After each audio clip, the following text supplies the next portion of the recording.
Let's hear from the man who made it possible live at Anfield, Diogo Jota. 4-3 Liverpool. Diogo, try and describe that adrenaline rush when you score in front of the Kop in the 94th minute to win it for Liverpool. Well, it's hard to describe. Obviously, it's a great feeling. You as a striker, it's your dream to score last-minute winners, no? So, and in front of all of these people, I think it was special for me and most important, obviously, for the team that could grab the 3 points. And I guess when you come off the bench in any game, the manager wants you to have an effect, make a headline. You've certainly done that today. Yeah, actually, it was more important when he asked me and Endo to control the game, don't let them believe, but that was not possible. Unfortunately for us, they did a 3-3, and I'm just glad I could score the winner, because it will be a big disappointment for us if we don't win here today. Diogo, it's Michael Owen here. I was just wondering, all strikers go through barren patches, all strikers go through patches where they score. You've gone through a bit of a dry patch previously, but now you've scored 5 in the last 4 games. Are you doing anything different, or do you just play the same way and goals will come? Well, I'm not too sure. I know you are a big legend, obviously, and if you have these kind of runs, but I don't know, things just seem to flow. Some points they don't. It's not much difference that we can do. Just keep working and the things will come. Were you slightly concerned with that challenge on Oliver Skip at one stage in the second half? Yeah, it was not good. Obviously, it's not my intention to cause any harm to him, but unfortunately it happened. I think I asked him sorry. That's all I could do after that bad tackle, let's say like that. But I also think it's not a red, because I touched the ball and there was no intention to cause him any harm. When Richarlison equalises, do you think we're Liverpool? We can score again against anyone at Anfield. Have you got that mentality? Have you shown that again today? Yeah, I think all the team believed. Obviously, it's hard, and we just sent people up and we grabbed the second ball. But like I said, it will be important for us to correct, because after being 3-0 up, we can't be in that position at the last stage. But you've won 4 Premier League games in a row now. How important is it you just keep that going, try and win every game now and see where it takes you? Yeah, we just need to keep on going. Like you said, 4 in a row. We have another game here in 3 days, so just try to make sure we win that one as well, and hopefully in the end it gives us something good. Well, you've given the Liverpool fans a memory there today. I'm sure a lot of them in years to come will say, do you remember that day when Jota scored the winner in the 94th minute? Yeah, I think that's what I said. No one wanted to be in that position after the 3-0 up, but then it's a story to tell. Everybody here in the stadium will remember, because the joy everyone felt, it will certainly be different if we won 3-1 or 4-3 with the last-minute win. Fabulous moment. Very well done. Thanks for joining us. Thank you. Michael, is another great Anfield memory, doesn't it, really? People will talk about that in years to come. Do you remember that game, the Tottenham game? We were there when we scored in the 94th minute. Absolutely. The stadium has seen some great stories, hasn't it, over the years, but that was just hilarious. I know exactly how he feels. I was just about to say, there's no one better to speak to. And the good thing is, you know, some managers, they've never pulled a muscle before, and when you pull your hamstring, you say, Gaffer, I've hurt my hamstring. They're like, just play on with it. You know, it can't really hurt. At least now he knows what it feels like. But no, what a game. What a game. What a grandstand finish. And as I say, Anfield's seen some great stories over the years, and that just adds to them. I know your coaching manual, you'll be fuming the way the certain areas of that game went in terms of the way the game should be played. But when, as a manager, you win a game like that, what's that elation and adrenaline like that the Jurgen Klopp's just had in front of the Kop? Yeah, I think that it's everything, because you are playing at Anfield. It's a massive game. You know how important it is. The atmosphere is great. And then you have conceded a goal that you cannot believe. And then you score the goal, and the feeling is so good that I'm not the one that will go to celebrations, but I feel from inside and really proud when we do something right. And I think they did something right. And I will say that Diogo Jota is very clever. He's very good playing between the lines. And then his finishing was really, really good. So I am sure that the club will be happy, apart from the hamster. And the other side of the story is, and it's never nice to lose at any ground, but I guess when you lose in that fashion at Anfield, that's one of the worst scenarios as a visiting Premier League player. Yeah, it has to be, especially when you do so well to get back into it. Like I think I said before the game, not many teams score 3 goals at Anfield, let alone come from behind. To do all that hard work and then to give it up by a mistake, they will be distraught from that. And the mere fact that Liverpool have never given up a 3-goal lead in the Premier League history at Anfield shows you what a feat Spurs almost achieved there. Yeah, well, we were talking at half-time, weren't we? And we thought at 3-0 it was all over. And then Harry Kane scores a goal before half-time, and you think, does that give them a little chance? But you still don't believe it's possible, especially at Anfield with the way Liverpool have been playing lately. You know, results have been on an upturn. So you didn't think it was possible. And it wasn't possible eventually. I never understand, I asked Rafa this before off air, I never understand why managers put players on at 89 minutes, especially in a game like that, because for an attacker especially, the majority of the times for you to score or have an impact, there has to be an element of luck. You don't really have much time to even get your second win to try and prove something. See, even when you're not working, it's the manager's fault, Rafa. We've been asking him questions all day. But we were talking about that. I don't do that. I don't like to put a player in the last. If he's a young player, we give him his debut in the competition, fine. But he will not change anything, and they don't touch the ball. They don't know the intensity of the game, and they can make more mistakes. So for me, it's something that I try to avoid because I think it's not good for the player.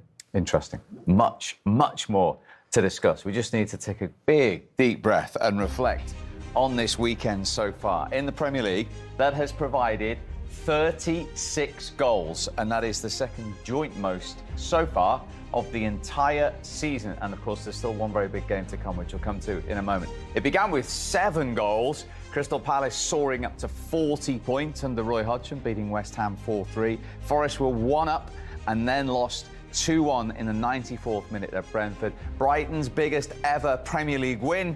Wolves' heaviest ever Premier League defeat, 6-0 at the Amex. Then today, a thumping defeat again for Leeds. Bournemouth 10-11 clear of the drop zone, safe for another season in the Premier League. The champions winning for the 8th league game in a row, 2-1 at Fulham. Manchester United's Bruno Fernandes goal enough to become the first team in 11 games in the league to beat Aston Villa. A defeat for the bottom club Southampton, having taken the lead at Newcastle, losing 3-1. And goodness me, what a game at Anfield. Liverpool 3 up, pegged back to 3-3. They win it 4-3. An enormous game at the bottom. 2 of the teams in the bottom 3 meeting in the Monday night football. Leicester against Everton. And a bonus game for you on Tuesday as well. Arsenal just have to keep on winning. They are at home to Chelsea, who of course yet to win under Frank Lampard since he's gone back in his second spell.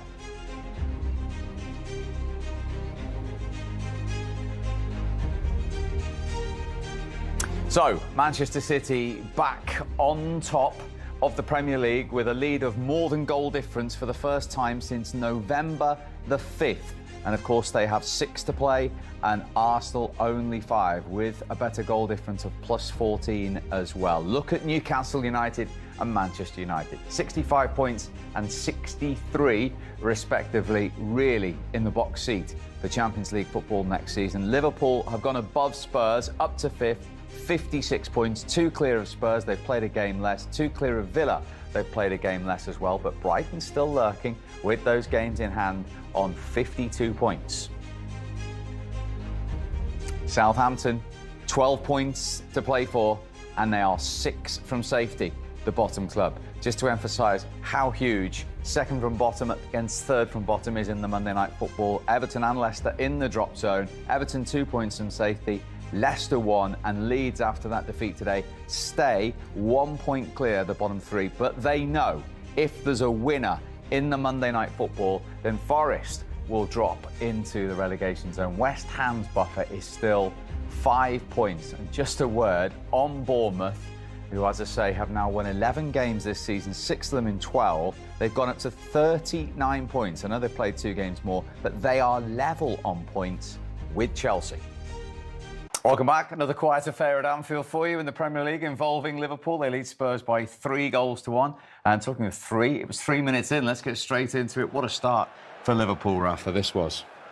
Yeah, it was great. So from the beginning, they were on the front foot, and then pushing and pushing, and we can talk about the mistakes defending. No, we said it before. The wing-back has to be aware what he has in behind, so he has to be aware of the player that is coming, especially with the 5 defenders. With 4, always the fullback has to be aware, but with 5, it's impossible to have a player free in the back post. That was Curtis Jones giving Liverpool the lead. Sean, as a wide player, you appreciate the talent of Luis Diaz. 203 days since he started a Premier League game, and he's back just a couple of minutes later with the Liverpool second.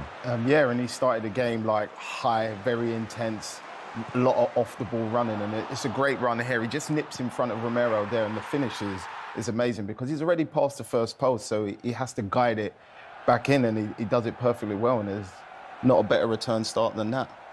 Yeah, we're going to have another little look at and a little bit more detail in that second goal because it was quite an interesting goal from an attacking and a defensive point of view, Rafa. And if we just play it slowly in this situation, the ball starts bouncing and Liverpool, Tottenham, both tussling for the game, for the ball.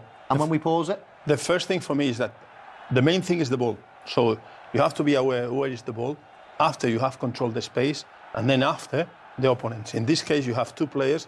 They are too deep, and they don't shuffle. They don't go closer to the ball to protect also the other teammates. If we just forward it slightly, when Gakpo gets hold of the ball, I think that's probably when the problems start for Tottenham. Now, this is a player in here, Rafa, that you think is probably in a false position. Here, Dyer. Now, should he be, if I can just, in fact, I'll just forward it a little bit because he's probably, should he be in this position? No. Do you think? That is too deep, a little bit higher. So you think around there? Yeah, because then you can move here, skip, and then he has to go a little bit inside, and he has to go a little bit inside.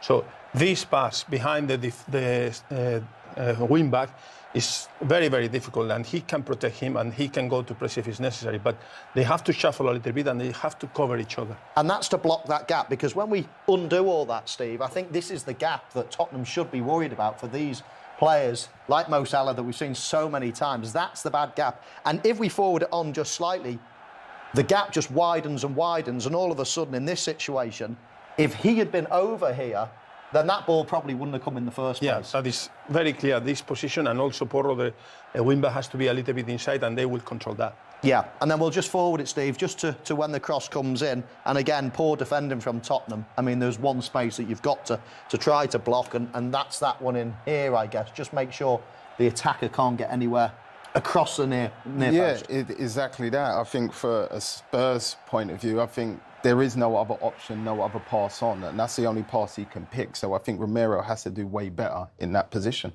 Yeah. It's an interesting goal, Steve, and probably one that could have been avoided, but Liverpool did start very, very quick. Probably caught them quite cold. They did. One very quick question. Were you always that engaging in Rafa's team meeting? Always listening to Rafa. Absolutely. But normally it's the defensive side. So switch off at that Talking of which, what was Christian Romero doing here? Yeah. Yeah, I mean, it was a rash challenge. We've seen it before from him. I don't think there's any question whatsoever. And it was almost one that you could see coming, wasn't it? And Mo Salah, his recent record hasn't been great, so I bet he was feeling a little bit of pressure there.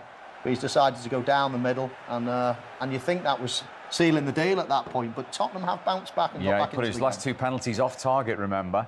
But then this happened, Sean, which has given a glimmer of hope for Tottenham. Yeah, it has, especially for a short period, but this is a great ball from Skip, and I expected Virgil to get there, but Perisic sits him down, to be fair, and it's a great ball in. Kane just made that finish look so easy. I think it's a fantastic Spurs goal. What about the space down that Liverpool right, Rafa? Yeah, this is a good view. We can see the space behind the right full-back position, and after you are defending with just one player, they have to be aware, again, what is going on behind you. That is a key part of the game of Liverpool now, with Alexander-Arnold inside in the middle of the pitch, but with a big gap in the right full-back position. And that is the 5th goal that Harry Kane has scored at Anfield in his career. And as you can see, he is now level 208 in the all-time list.